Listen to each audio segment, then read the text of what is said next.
it's nearly 15 years since Matt and I moved in together, and I remember being so ready to live together. We were so excited. We were both 29. He was about to be 30. He's a school year older, I know.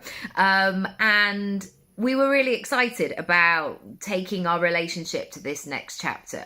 And in our head, when we started looking at places, we knew that it was just going to be the two of us. And so we thought we would be looking at one-bed flats, because we'd also lived in London in a lot of shared houses, and it was like that case of like everything you own is in your room.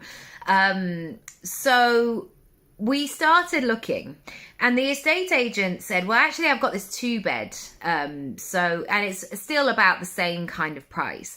And he was right. Like, we had looked at some 1-beds or online rather, and then this 2-bed was the same, if not cheaper than some of those. And as we walked round, I really began to see the possibilities.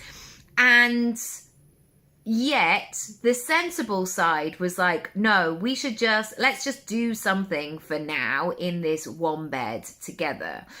And already I started to say, well, if we had the spare room, we could have people to come and stay. I could have an office at one end. We'd have extra storage. And we weren't quite at the baby chatting stage yet, but we were thinking, that was in the back of my mind anyway. I mean, I think it was in the back of Matt's mind, but, we hadn't had that deep conversation yet.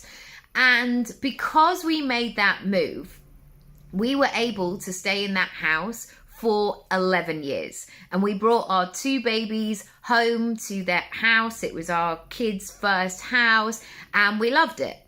And it's always a reminder that sometimes seeing, or rather being in a place, in a space where you've got capacity to grow, even though you don't need that excess just yet, it's going to serve you so well, because then that transition of then having kids and bringing them home into that house, it was much more straightforward, rather than having to do it, when I was pregnant or later down the line.